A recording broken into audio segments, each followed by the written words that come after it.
Hello friends, welcome to my channel mister and Mrs SI. So guys, এতদিন আমি আধার card, voter card সম্পর্কিত অনেক ধরনের টিউটোরিয়াল আপনাদেরকে দিয়েছি আপনাদের সুবিধার জন্য। সো গাইস, আজকে একটি বিশেষ টিউটোরিয়াল আপনাদেরকে দেবো আজ থেকে। সো আমরা অনেকেই জানি যে হসপিটালে অথবা নার্সিংহোমে স্বাস্থ্যসাথী কার্ডের মাধ্যমে অপারেশন হয়, কিন্তু অনেকেই এটা জানি না যে কিভাবে কার্ড থেকে টাকাটা কাটা হয়, কিভাবে পেশেন্টকে ভর্তি করা হয়। ঠিক আছে গাইজ, সো আজ থেকে আমি এগুলোই আপনাদেরকে দেখাবো যে কিভাবে হসপিটাল অথবা নার্সিংহোমে স্বাস্থ্যসাথী কার্ডের মাধ্যমে টাকা কেটে অপারেশন করানো হয়। ঠিক আছে, সো গাইজ আজকে বেসিক কিছু আপনাদেরকে জানাবো, এরপর থেকে ভিডিও করে দেখাবো কিভাবে পেশেন্ট ভর্তি করা হয়, কিভাবে ব্লকিং করা হয়। ঠিক আছে, সো গাইজ অনেক রকম পদ্ধতি আছে, যে পদ্ধতিগুলো পরপর করে স্বাস্থ্যসাথীর কার্ড থেকে টাকা কাটা হয় বা অপারেশন কমপ্লিট করা হয়। সো গাইজ, সবার প্রথম প্রসেস হচ্ছে যে পেশেন্টটিকে মিনিমাম 3 দিন, ঠিক আছে, 3 দিন আগে পেশেন্টটির Aadhaar card, mobile number, Swasthya Sathi card, এমনকি ডক্টরের প্রেসক্রিপশন নিয়ে হসপিটালে যেতে হয়। সো সেখানে গিয়ে ওদের ওই ডিটেলসগুলো নিয়ে প্রি অথরাইজেশন করতে হয়, অর্থাৎ যে পেশেন্টটি অপারেশন হবে তার নাম অনলাইনে এন্ট্রি করতে হয়। ঠিক আছে, সো গাইজ এন্ট্রিটা মিনিমাম 24 ঘন্টা আগে করলেই হয়। ঠিক আছে, সো এটা অনেক নার্সিংহোম 3 দিন আগে করে, কেউ 2 দিন আগে করে, আবার কেউ বা 24 ঘন্টা আগেও করে। ঠিক আছে, অথবা অনেকে সকালে করে বিকেলে ভর্তি করে। ঠিক আছে, সো প্রি অথরাইজেশনটা মেন ফ্যাক্ট, এটা সবার প্রথম করতে হয়। ঠিক আছে, যে কোনো পেশেন্ট অপারেশনের জন্য এলে তাকে আগে সবার প্রথম তার নাম এন্ট্রি করতে হয় প্রি অথরাইজেশনের মাধ্যমে।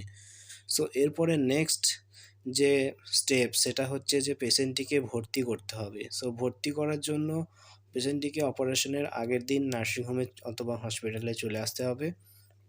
ঠিক আছে, সেখানে পেশেন্টটির ফিঙ্গারপ্রিন্ট এবং তার সরি শুধু ফিঙ্গারপ্রিন্ট নিয়েই পেশেন্টটি রেজিস্ট্রেশন হবে। ঠিক আছে, বাম হাতের বুড়ো আঙুলের ফিঙ্গারপ্রিন্টটি নিয়ে পেশেন্টটি ভর্তি হবে, অর্থাৎ রেজিস্ট্রেশন হবে।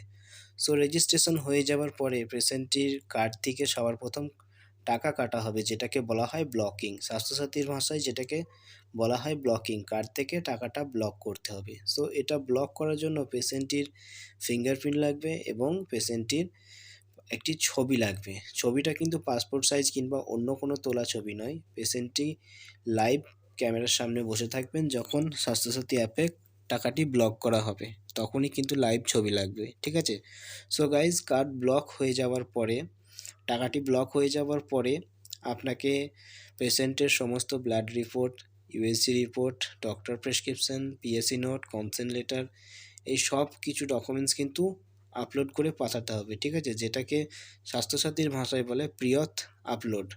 ঠিক আছে, সো প্রিয়থ আপলোড করার পরে আপনাকে এবার সেটা চেক করতে হবে যে অপারেশনের জন্য পারমিশন এলো কি, ওরা আরও কিছু ডকুমেন্টস চেয়ে পাঠালো, এই স্টেটাসগুলো কিন্তু আপনাকে তারপরে চেক করে নিতে হবে। সো এই স্টেটাসগুলো চেক করে নেওয়ার পরেই যদি আপনি দেখেন যে আপনার স্টেটাস দেখাচ্ছে পেন্ডিং, তাহলে কিন্তু ওটা এখনও অপারেশনের পারমিশন পাওয়া যায়নি। যদি আপনি দেখেন যে ওখানে অ্যাপ্রুভড বলে লেখা আছে, তাহলে জানবেন আপনি পারমিশন পেয়ে গেছে। ঠিক আছে, পুরো ডিসচার্জ পর্যন্ত। আর যদি দেখেন প্রভিশনালি অ্যাপ্রুভ লেখা আছে, তাহলে শুধু ওটির জন্য পারমিশন পেয়েছেন।